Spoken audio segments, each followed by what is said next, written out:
and I wake up happy knowing that, actually, unless it's like this morning where I had to wake up at 5:50. That was, sorry guys, I'm complaining. But anyway. The All Black podcast is powered by our official cloud software partner, SAP, helping our teams in black become the best run teams in sport. To listen to this episode and all the All Black podcasts, subscribe on Apple, Spotify, and anywhere you get your podcasts.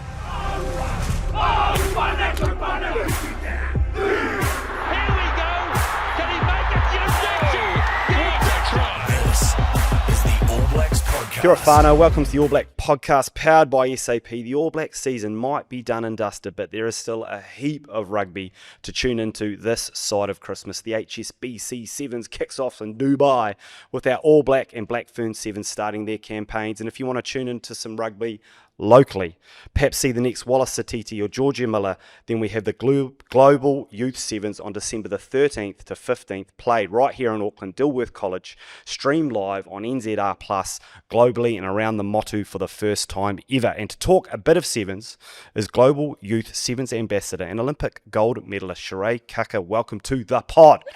Kia ora, it's good to be here. That's you, that's you. Yeah, it's got a ring to it. It's got a ring to it. It's Global true Youth story. Ambassador. Yeah, it's true story. You are those things, and we're just going to go on that journey together today. You know, we're going to talk about what you're doing.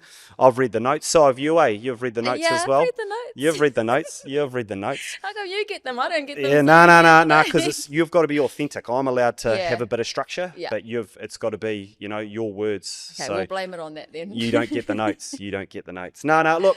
Firstly, we're here, Mount Maunganui Rugby Club, looking out over Blake Park, where no doubt you've done a heap of mahi over the time. Does that bit of trigger a bit of memories when you look out over the field? Not really, to be honest. I've got a really short memory span, so I don't really remember any of it. But our new local club is the Kasi Rugby Club, so that's where I'll be doing most of my trainings. Yeah. I like it. I like it. And what is going on at the moment? Like, it looks like maybe you've done a little bit of work this morning, but what's filling your weeks at this stage of the season? Oh, just a lot of rehab, spending about 4 hours a day in the gym, just doing rehab, bikes, upper body stuff.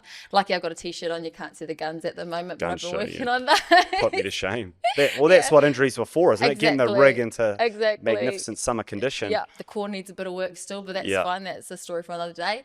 And then, just been doing lots of media stuff and working on my second passion, which has been pretty cool too. Yeah, getting a few more strings to the bow. Shout out to Go. I've been spending a lot of time with him actually. So, the hubby, totally. But and what are we, dare I say, unfortunately, you are a bit of an old master of the rehab. What are you rehabbing from, and where are you on that journey? When might you strap the boots on again and put the goosey back in action?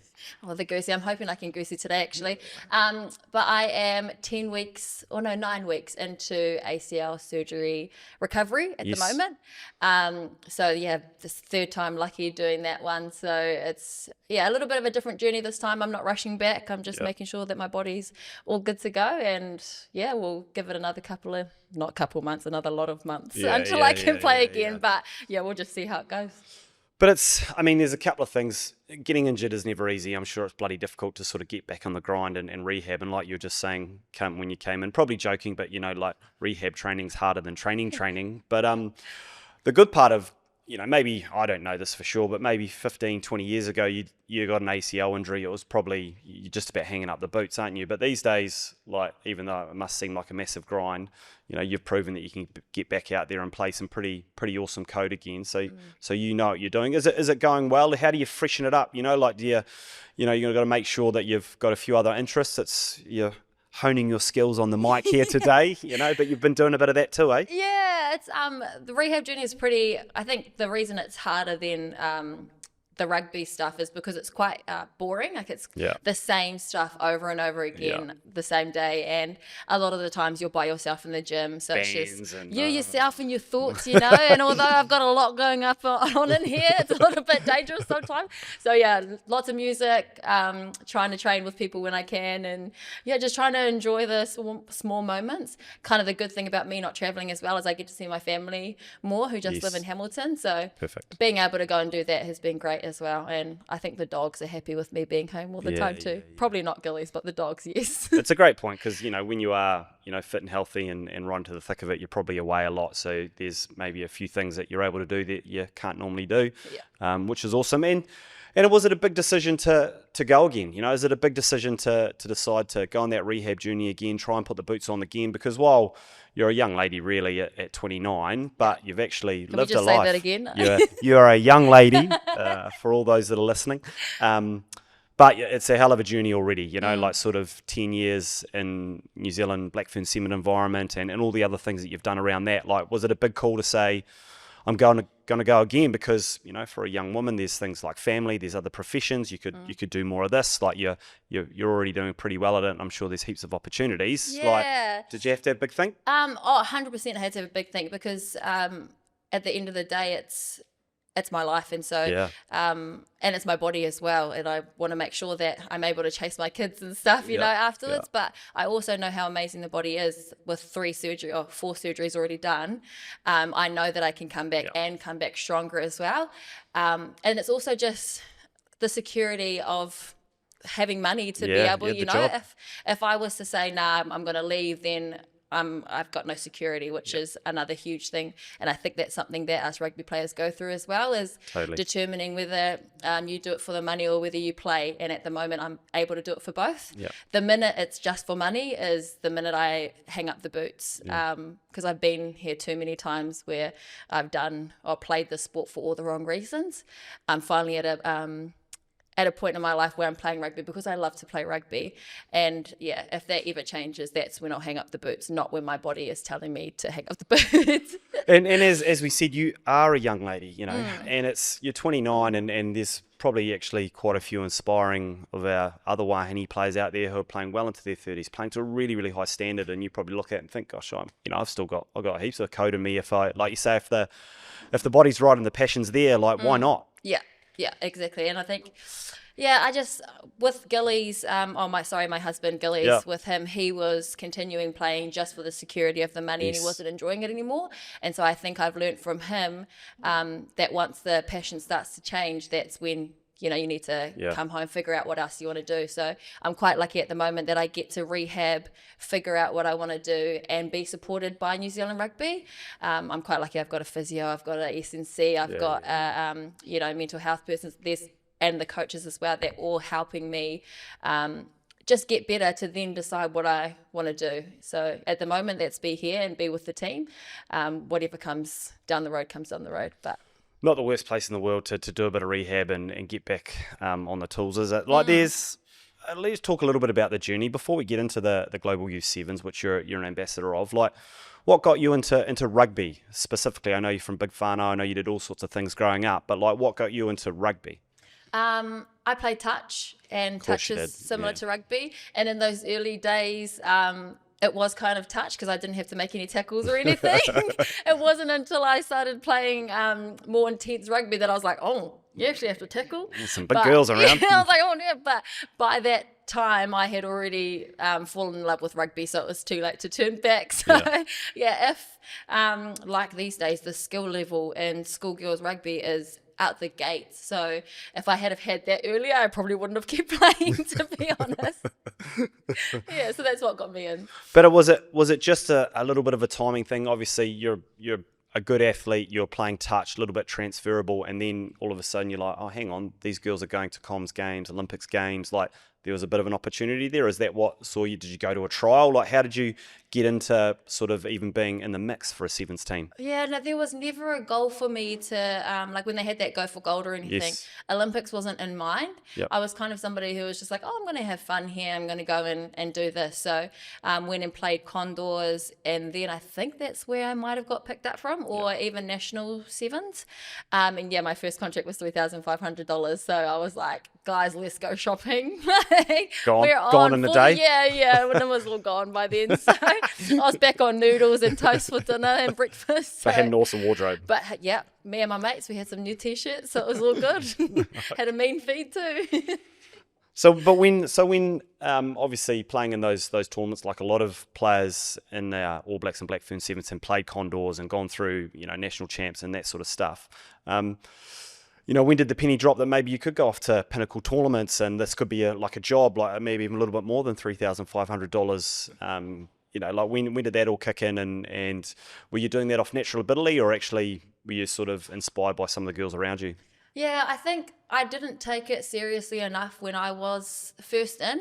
Yeah. I was young. I was just... You're one of those annoying, talented people who could run was. really fast without trying, and those people that grate I me. was, I was the one who just kind of jumped on the field and had a jam and didn't really take it all too seriously. Yep. I was quite lucky to have people like Carla Hoipa, Jordan Webber, Honey Hireme, that kind of took me under their wing and helped me out a little bit. But I actually think they kind of helped mask the work that I wasn't doing. I was like, I'm just going to follow these guys. Yeah. So it was never, I'm going to go to work and I'm going to work hard. It's like, oh, what are they doing? I'm just going to go and join them at 5 a.m. at the gym. So I was quite lucky to have them surrounding me, but it was never I'm going to sit down, I'm going to write all my goals and all of that.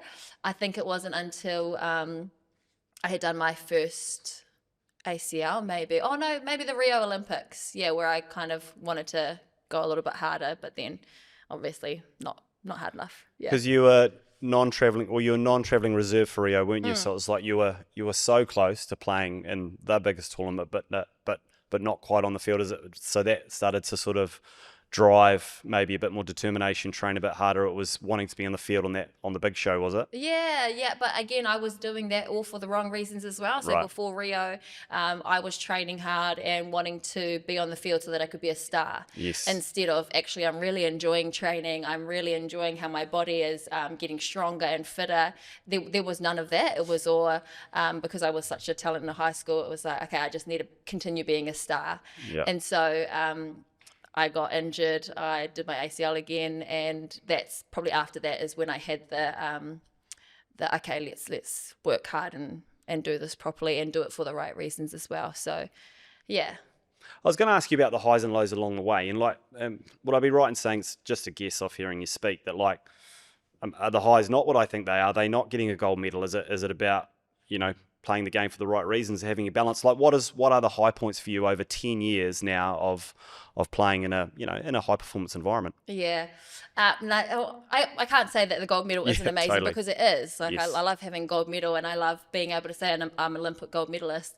And for some people that might be the case as well. But for me, I'm alive and happy. I'm doing things that I really enjoy. I'm doing things for the right reasons. And I'm doing things that are so authentically true to me and my values every single day.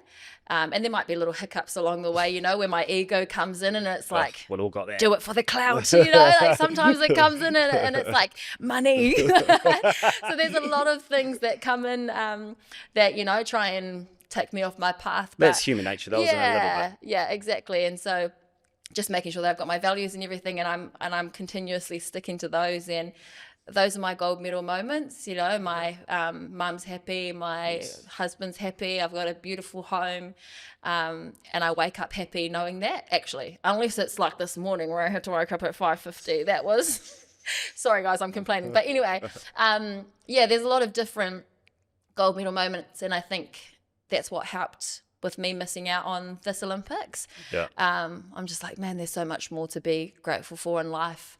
And although rugby has given me a lot, it's not everything. And so, yeah. How good.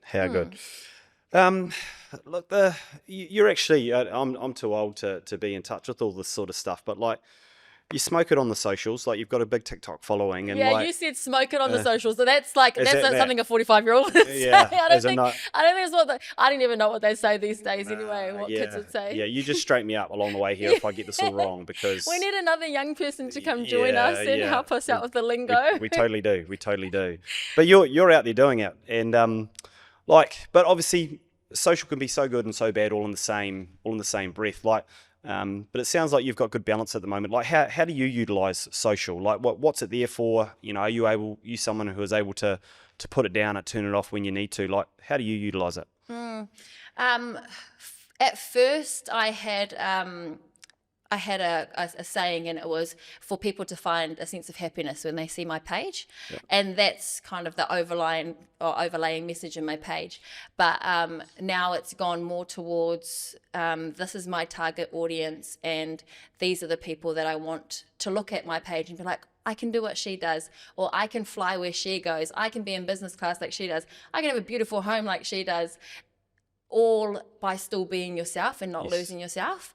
And so that's the aim, and that's why I'm on social media. The minute that it changes to anything else, like with rugby, if I'm not passionate about rugby and it's for the money, I'm out of here. Yeah. If I'm not passionate about the kids that are watching my stuff, or the parents that are watching my stuff, and it's all just about money, then I'm off social media. So there's just little barriers that I have just to make sure that I'm doing everything for the right reasons. And of course, money's going to come with social media because, you know, there has to be the balance there. But it can't all just be about money, and it can't all just be about wanting to be famous, because that's when I need to...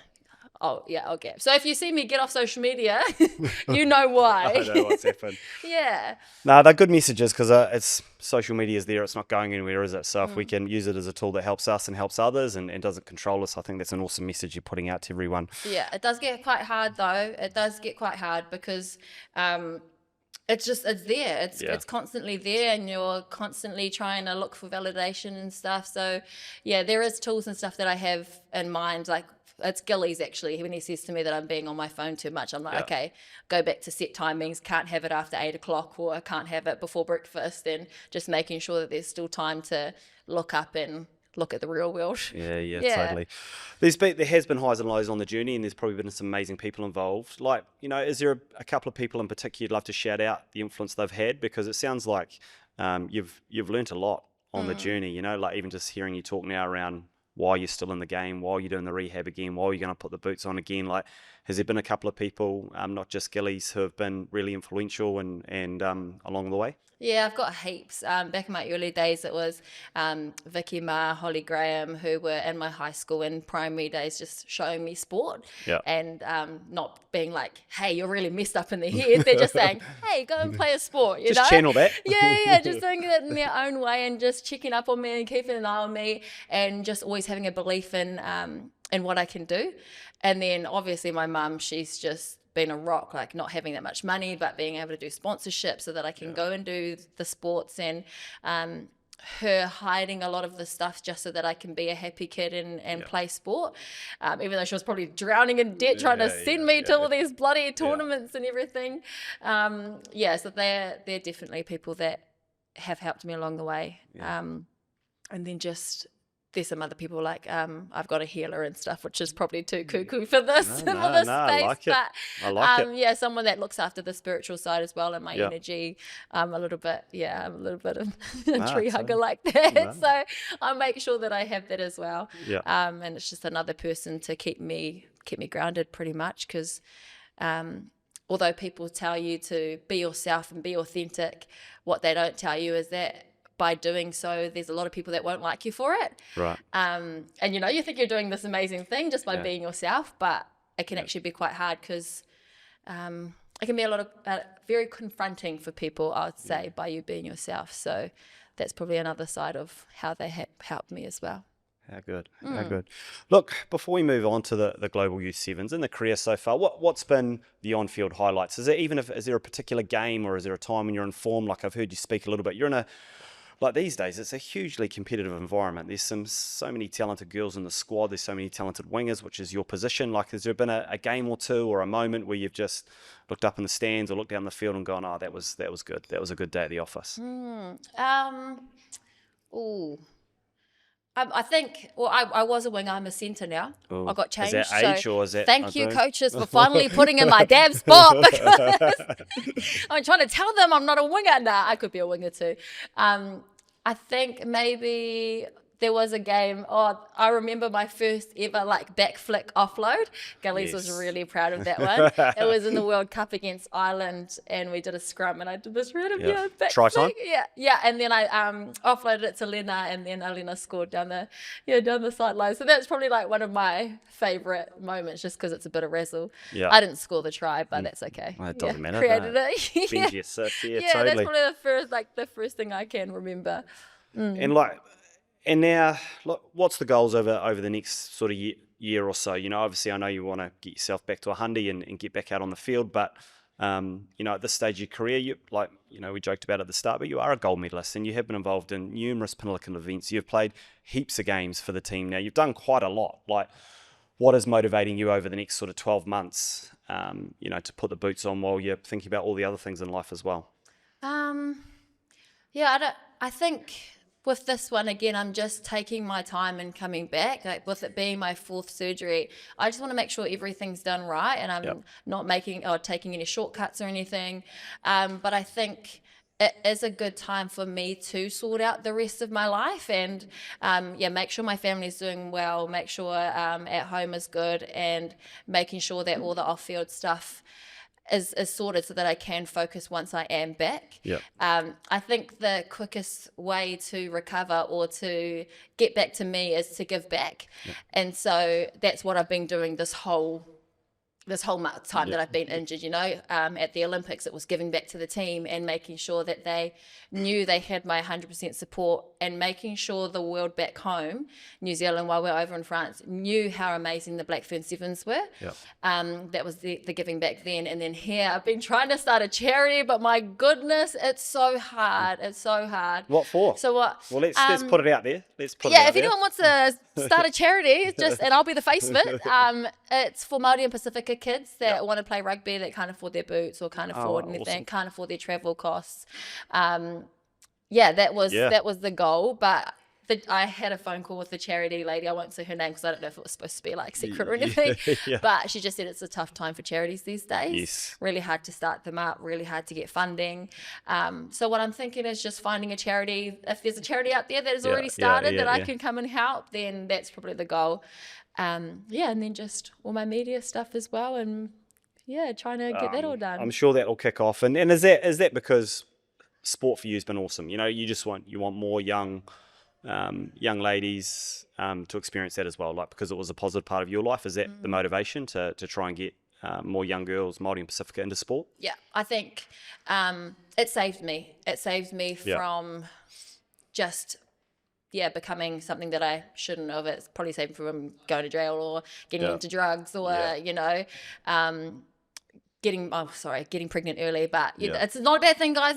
So I love my nieces and nephews, but it can change your life completely. And I love kids, love babies, and I can't wait to have them one day.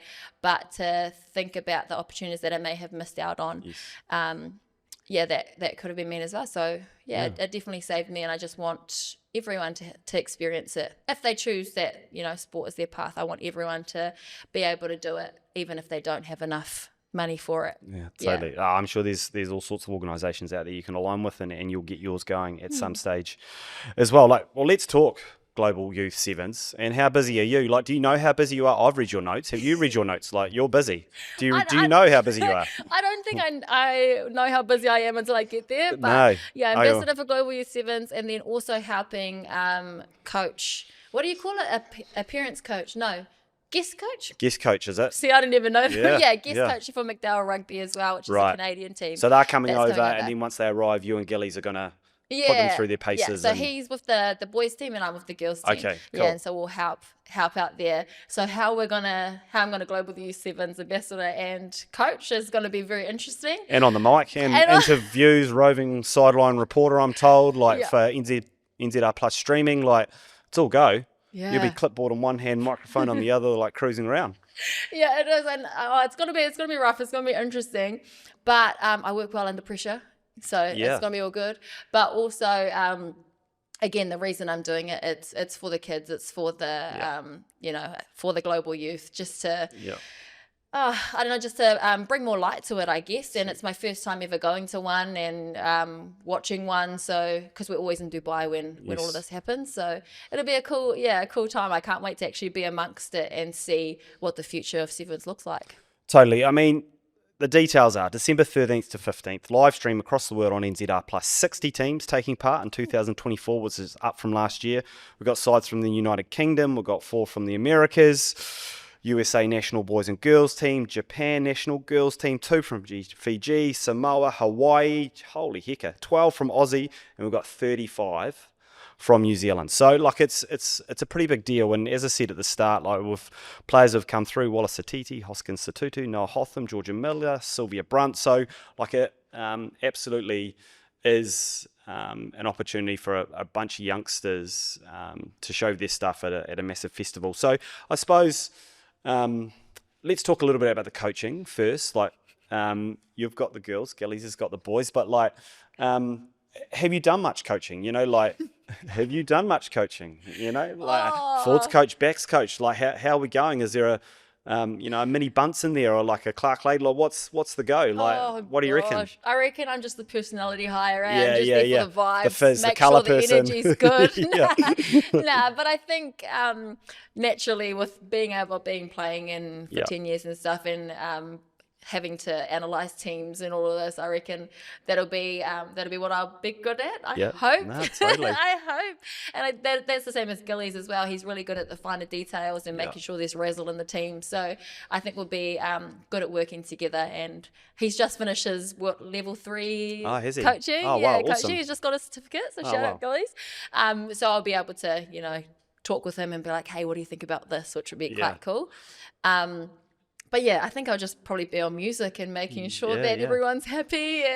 Well, that's what Sevens the looks like to culture me. side, It's crucial. The big C, it's crucial. Yeah, but exactly. And as like you and Gillies, obviously both really long and successful careers in Sevens. Like, do you talk shop at home? Like when you're walking the dogs, you're working on the section. Like when you get around, do you talk a bit of shop? Is there going to be a little bit of coaching through osmosis over the years where you have, how do you do it? And when you're in the boys team, how are you guys doing this? And you can compare notes to like the way the girls approached it. Like do you talk shop? Yeah, definitely.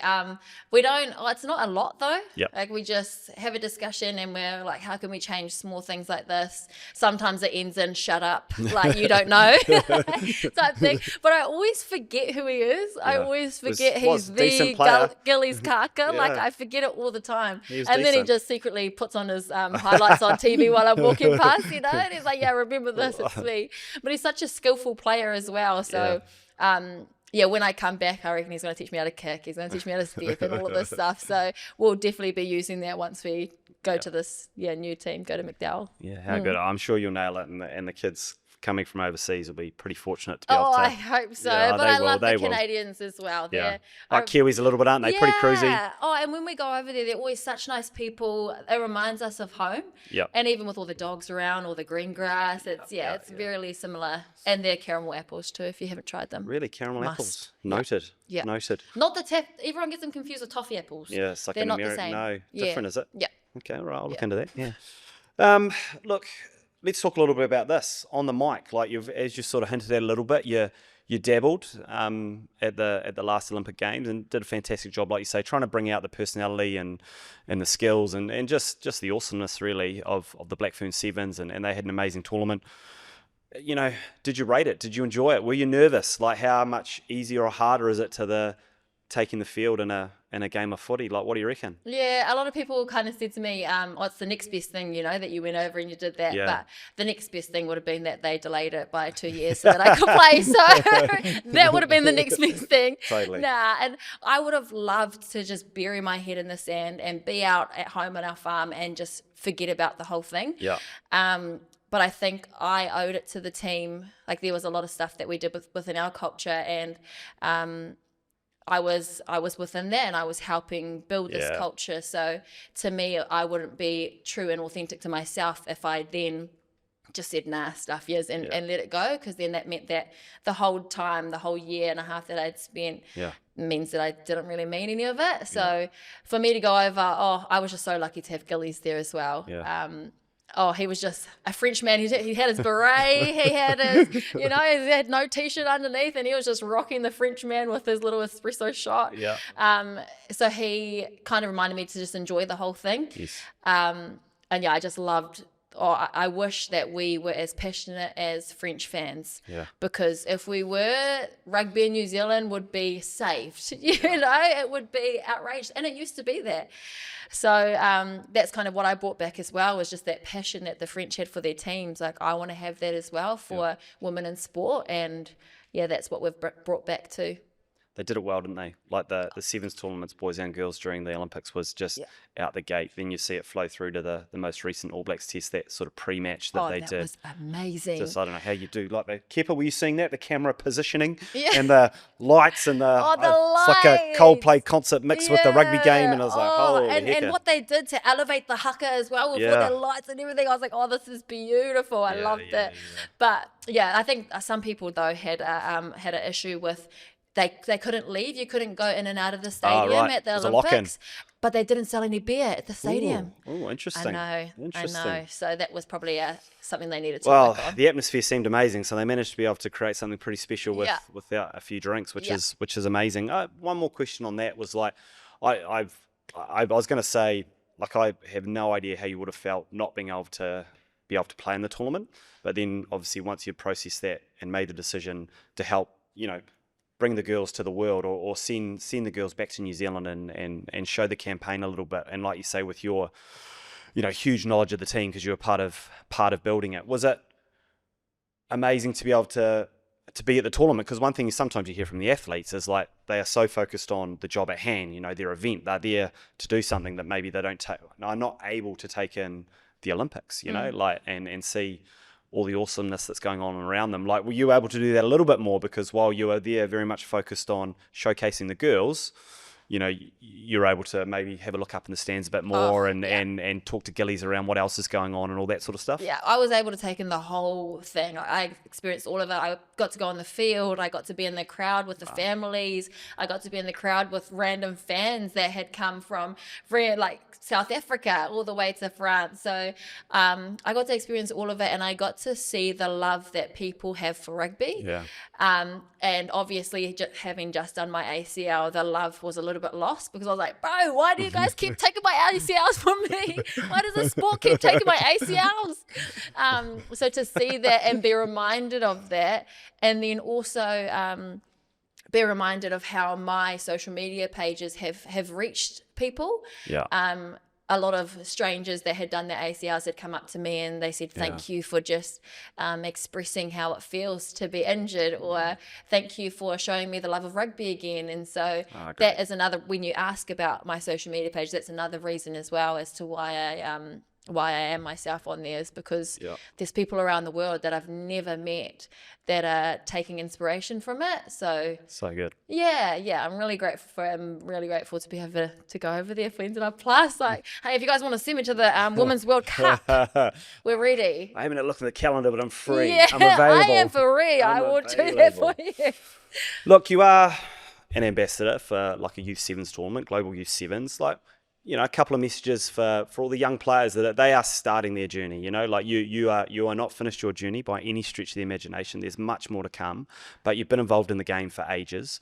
For those kids turning up to sort of maybe for some of them their first big event, what's your advice to them? I think people say it all the time, but enjoy the moment.